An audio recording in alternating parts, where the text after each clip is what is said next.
那个今天是2021年10月6号，第一章第7次上课哈。那我们今天要教这个，呃，那个基本的电浆啊，基本的电浆，然后全荧幕一下，诶，不能全荧幕，好。那电浆在这个半导体制成上呢，有所谓和应用非常非常广泛，几乎所有的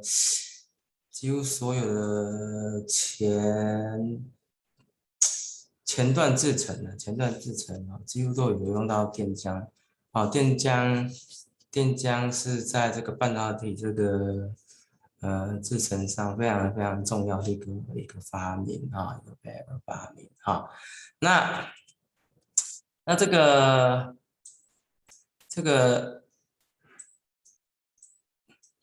包含会应用在所谓的化学气象整机啊，然后蚀刻 H，还有物理气象整机啊，还有那个离子布置，还有用在光阻的干式去除法，光阻的干式去除法。好，那个我们之前讲那光阻去除都是说用显引力嘛，那是稀释化学的容易去除。那现在那个元件越来越小哈，它有些湿式的，有一些表面张力的问题哈，所以它那个光阻去除的话，会在纳米尺度的元件会有点困难，所以也利用电浆开发出这个光阻的干式的去除法，光阻的干式去除法，其实它原理是跟蚀刻是差不多的哈，蚀刻是差不多的。还有那个电浆本身可以再清理一些真空腔，电浆可以再清理真空腔。好，那什么是电浆呢？电浆是广泛来说是一个电中性的一个游离化的气体电动性游离化的气体，比如说像封闭的霓虹灯啊，或者说太阳啊，那还有封闭的那个日光灯管啊，那这个就像一个电浆就像一个电浆。好，那那电浆的话要怎么产生呢？电浆在大自然产生的条件很严苛啦，好像只有太阳，看起来只有太阳跟那个也许极光那极光像电浆，那人为产生的话那必须要有一个高能量电子的碰撞，比如说碰撞铯链细甲烷，你高能量碰撞要很高要把它裂解掉所以这能量很高那多高？请看小红书这个数字其实也没有说背得很熟了那那这个细甲烷铯链它就被裂解，就 plasma，它就是啊。那这个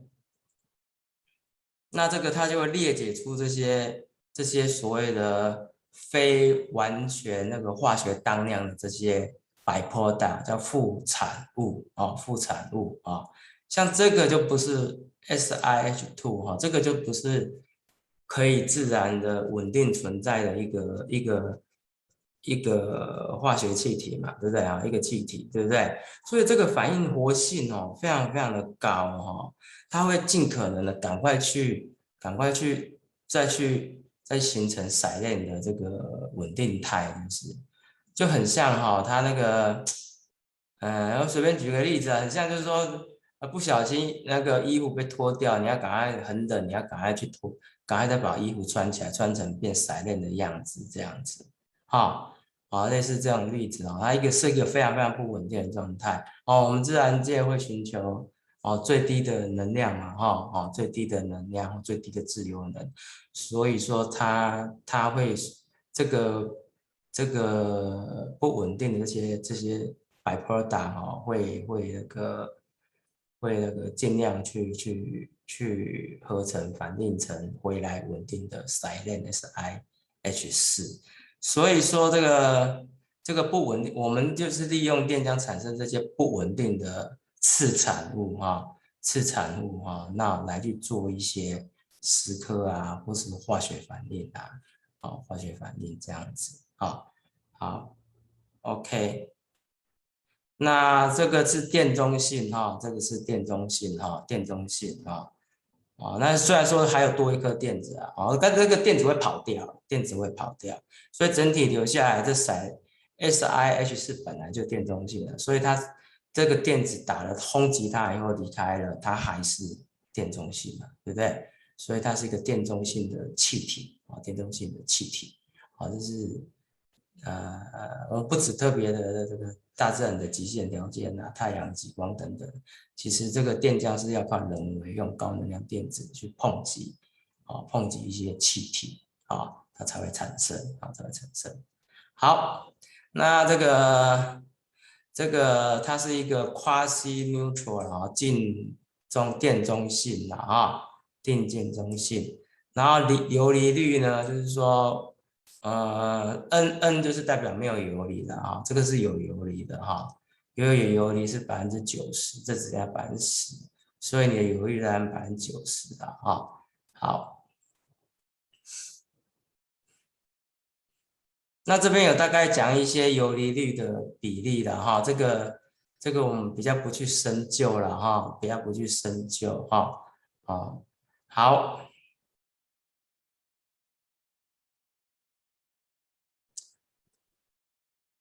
好，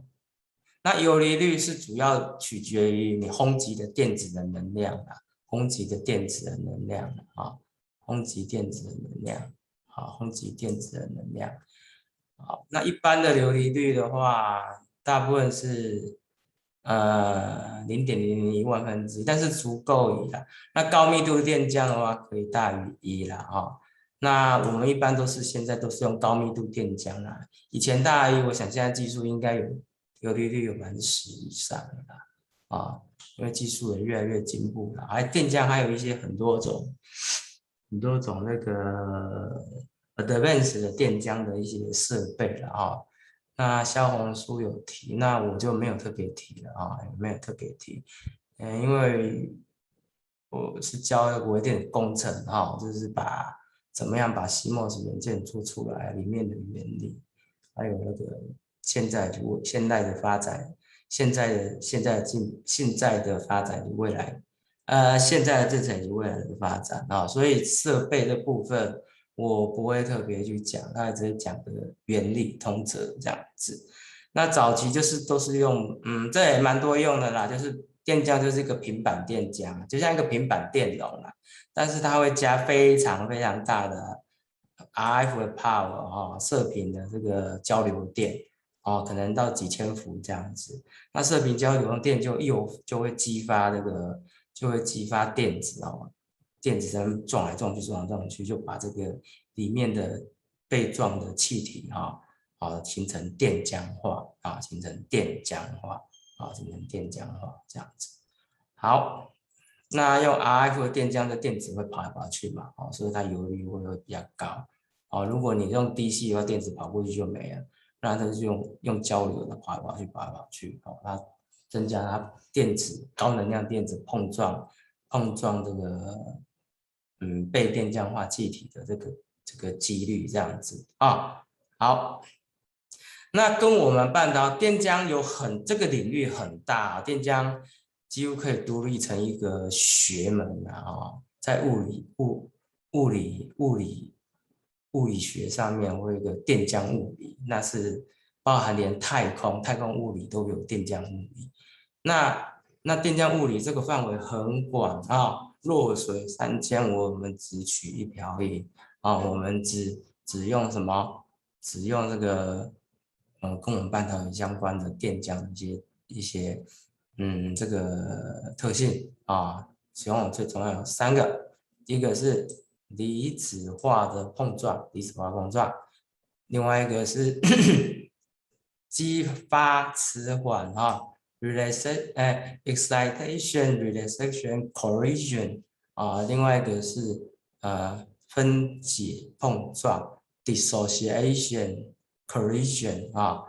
那好，我们来接下来讨论 ionized corrosion ionized corrosion 就是说 A 就是我们欠状的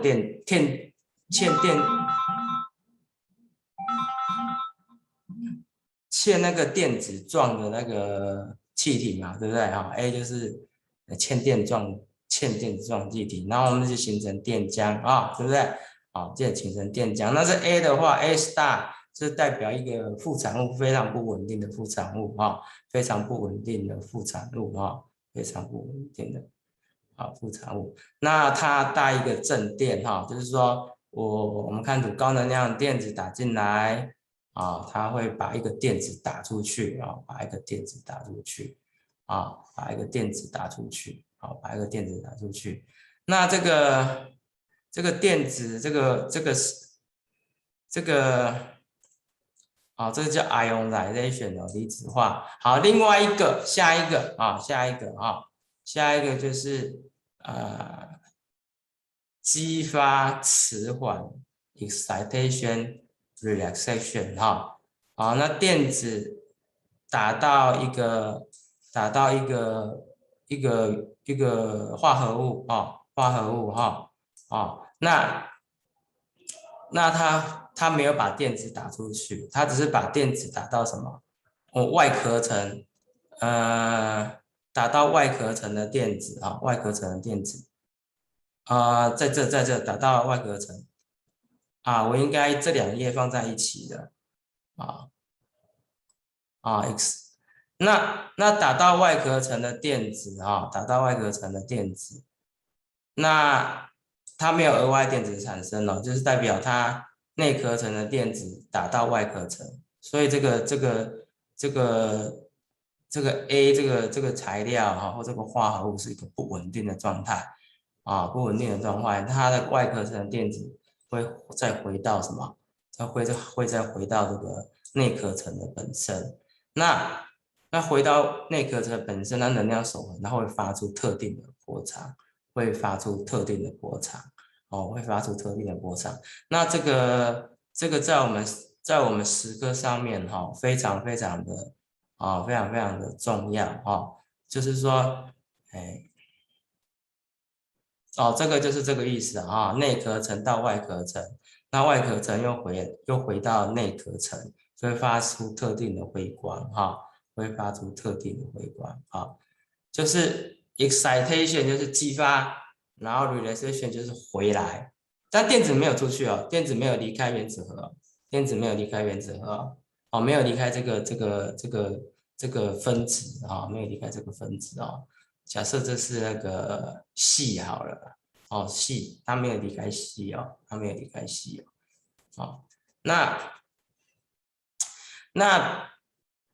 那它就会发出特定的辉光，这叫 excitation relaxation 那我们看一下这个例子啦，这个是实验室我们自己做的啦避免版权问题，我们拿我们实验室自己做。比如这是 silicon 的这个所谓的 fin 它的 silicon 这个通道fin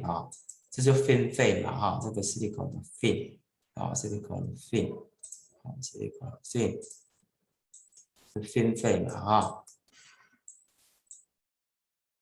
那你要吃这个 fin， 你就是用干式蚀刻法。什么叫干式蚀刻法？我下一节再教。那你这样吃，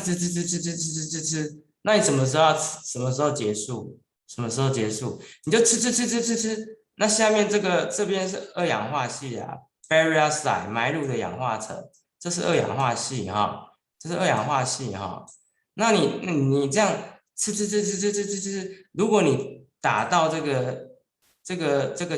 比如说我们是用那个阿港去吃氩啦，假设是用氩或氟啦都可以了好，假设是用这个电浆这个也是电浆去吃，那你打到氧，假设这个是氧，你打到氧产生氧的辉光，因为每个元素的电子轨率都不一样，所以你打到特殊的这个氧的辉光跑出来以后，那你就会发现哈，哎，我吃到下面的二氧化系层了，哦，吃到下面的二氧化系层了，那个我们的蚀刻哈，我们的蚀刻就会自动停止，好，这个是非常巧妙的一个那个蚀刻的设计停止的方法，因为以前早期哈没有这种电浆蚀刻哈，你蚀刻都是要算秒数的，你要先测蚀刻率啊，不管是粒子碰撞的干蚀刻，或者是化学反应的湿式蚀刻，我们都是要先测反应速率，再乘上时间，对不对？那这个其实会有很大的不准度，因为哈，你蚀刻越深哈，它越容易有副产物的残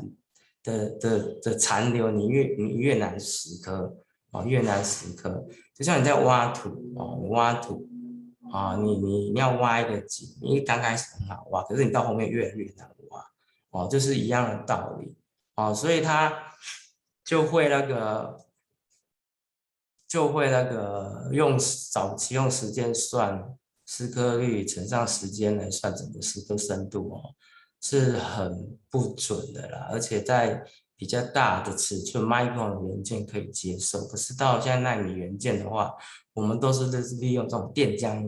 干蚀刻的方式哦，那去算侦测所谓的 endpoint，什么时候要那个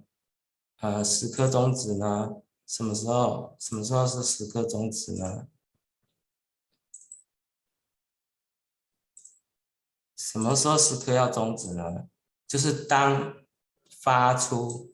特定的辉光的时候，就是下一层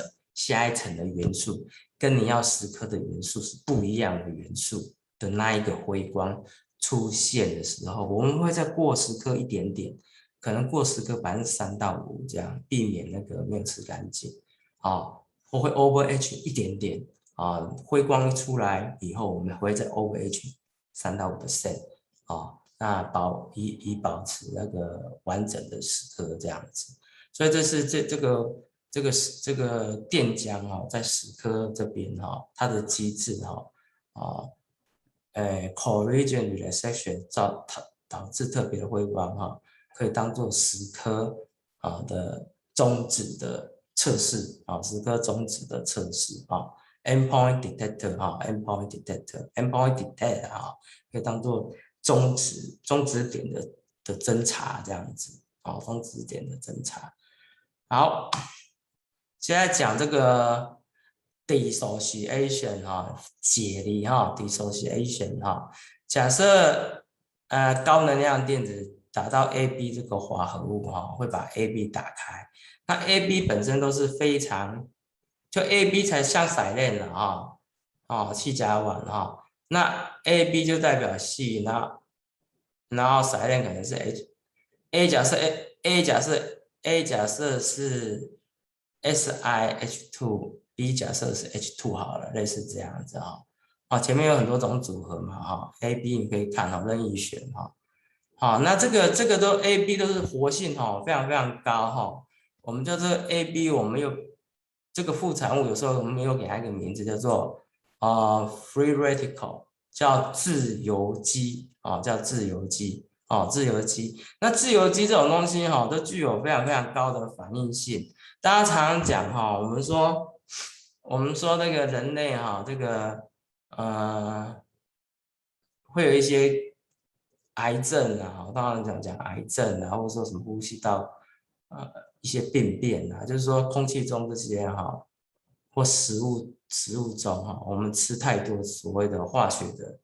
学添加剂或是空气污染，那这些化学污染物啊，食品添加的污染物哈，通常就是自由基。那自由基这个很容易跟什么细胞里面的一些我们身体的器官啊、细胞反应，所以很容易诱发疾病啊、癌症啊等等。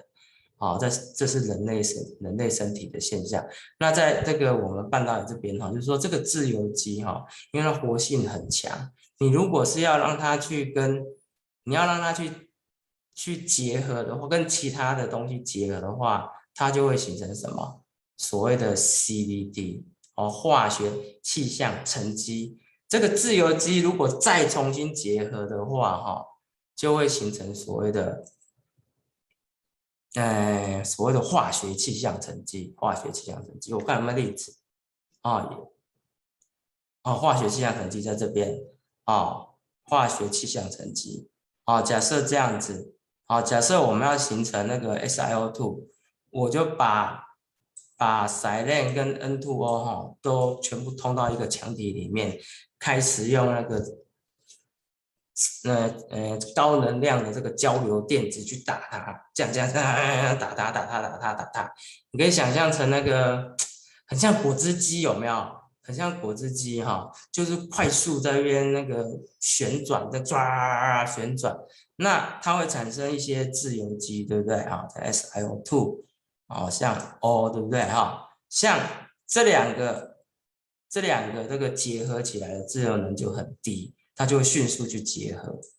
大自然会往低的这个自由能的地方前进嘛热力学讲的会往低的自由能前进或者说系统低的能量前进所以利用这种的所谓的 dissociation dissociation 的方法如果你要合成的话，就是化学气象沉积。如果你不用电浆的话，你用传统的化学气象沉积，速度会比较慢速度会比较慢那另外一种，你如果呢是要让它分解的话就是蚀刻就是互为很像化学的正反应跟逆反应好，如果你要是蚀刻的话我们现在讲蚀刻我再讲一下 dissociation 的话会产生，它这边只列一个化学的成分那你可以同时好几个那个 source gas source 你可以进去去反应进去去反应好，那你如果是要让不同的自由基去合成，那就是化学气象沉积。那你如果要让不同的自由基去裂解某个材料的话，就是那个电浆蚀刻，就是电浆蚀刻电浆促使的这个化学反应的蚀刻像 plasma etching plasma etching， 像这个 CF4 氟跟氯氟氯溴是一体就不行了，氟跟氯的电浆它的蚀刻性腐蚀性跟蚀刻性极强，所以我们常常用氟跟氯的电浆来去当那个电浆蚀刻的这个反应气体当电浆蚀刻的反应气体。好，那我们举一个例子那个比如说我今天要吃二氧化系我今天要吃二氧化系，我们常说二氧化系是个工具人嘛，常常要把它热生成，然后又要把它去掉，对不对假设我要去掉某一层二氧化系的话那我选择用电浆的蚀刻方式，那我可以这样用我可以把 CF4 的这个气体放到这个反应强体里面，然后用高能电浆去打高能电子去打，啪像果汁一样，啪打出这个 CF3。当然还有其他别的啦那还有氟了还有其他别的我们就不讲了。那这个氟跟二氧化溴会迅速的反应迅速的反应。那这个反应都有一些那个反应能那这个都可以算了这个都有表了啦也不用特别去记。就是说氟跟二氧化系就会反应成那个S3F4 加 O2 它就会把二氧化系什么裂解掉了，对不对？系变成氟化物就气化掉，然后会形成两个2个单位的氧原子也气化掉，所以 SiO2 就怎么样，吃光光了，灰飞烟灭，跑掉，飞光光了啊。那这个就是干式蚀刻哈，就是电浆的干式蚀刻。然后如果你要用电浆去合成的话，就是电浆加强的化学气象沉积。什么叫电浆？你化学气象沉积，你可以用不需要电浆，你可以用 A 加 B 等于 AB 哦，用慢慢的化学反应去合成就可以了。但是我们如果用电浆化的话，因为这个不会产生这个自由基嘛，哈，那这个自由基的这个活性呢非常非常大，所以它反应速率非常非常的快，哦，非常非常快，所以这个SiH2加3个氧啊，就变成 SiO2，哦，但是水蒸气就会被抽走，哦，所以速度非常非常快哈。那它几个特性哈，就是 plasma enhanced chemical reaction，好，它会增加化学反应的速度，非常非常快哦，会比传统的快上100倍、1000倍哦啊。然后 PECVD PECVD can achieve high deposition rate in relative low temperature， 因为它化学反应很快，我就不需要高温嘛。你想想看啊，一般化学反应你要增加它的反应的速率，一个你增加反应物嘛，反应物浓度或者是提高温度嘛，提高温度就是产生它碰撞的几率，就增加它化学反应嘛，对不对？那既然你的自由基本身反应速率就很快了，所以我就不需要特别去升温啊。我说之前半导体那些热预算啊很重要，对不对？半导体热预算很重要啊，半导体热预算很重要。所以说我们要减少热预算的话，我们常常会用化学气象沉积在比较不要求特别高品质的一些层上面比如说 SiO2 的保护层都是说之前讲一些什么磷化玻璃、细化玻璃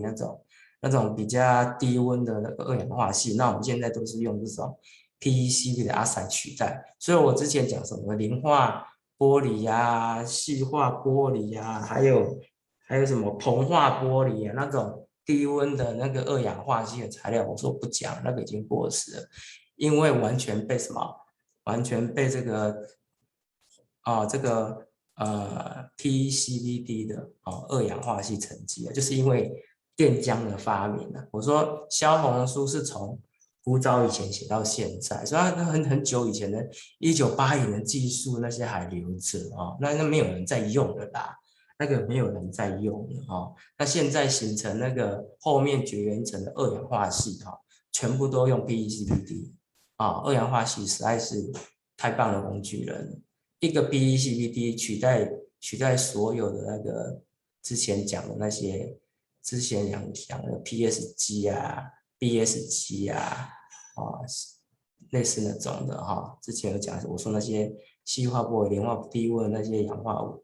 不重要，因为就是被什么 PECVD 的二氧化系取代因为速度又很快。几乎只要可能室温就可以沉积可能室温我不知道技术是多少，我记得我做的话，大概是200到250我就可以沉积了。搞不好现在技术更厉害，室温就能沉积了，不一定好，反正就相对来讲，就是比如说你用热氧化形成二氧化系，你要1000度那你用那个 PECV 假设标准200度好了。就你看，从800降200，你看那个热预算相加多少？而且热预算它的扩散系数跟那个温度是成指数关系耶，成指数关系，所以它热预算那个扩散 diffusion 的 coefficient 就变得非常非常小，是指数关系耶，5倍呢 ，exponential 的5倍比耶，对不对？所以从1000度降到200度，那热预算大幅度的下降。所以现在的主流的后段的这个后段的二氧化系说 metal 跟 metal 之间的二氧化系metal 跟前面的 silicon 保护起来的二氧化系哦，都是用这种 BCD NASA 来做的啊。好，那这个今天电浆哈就简短介绍到这。那这个萧红的书电浆讲很多，因为他本身是电浆的专家哈。那我们考试还是就是以我们半导体相关的这个制程的电浆的知识为主。那萧红的书写很多电浆的设备啊、反应的机制啊，还有电浆的一些很多细节的东西哦，包含它连元素什么比重谁发现都在想了啊。那我觉得它不是特别重要，你可以翻一翻啊，翻一翻。那我们就会考跟我们什么考讲义中跟半导体制程啊，或者半导体制程整个相关的电浆的知识，这样子好不好？千万记住哈。那你自己有兴趣想知道额外电浆的知识，你再去修额外电浆的课啊。那电浆这个技术是我觉得它还有很大的潜力啦，很大的潜力可以发挥啦。比如说在表面清洁啊，表面清洁或是金属的表面清洁啊，或者是说一些疏水性啊、亲水性的处理呀，包含或是表面改质啊，这个都好，或者是说表面的强化啊，都有它潜在的用途，还有很多没有被发挥出来了啊。好，那今天就上到这边了，那我们下次再继续。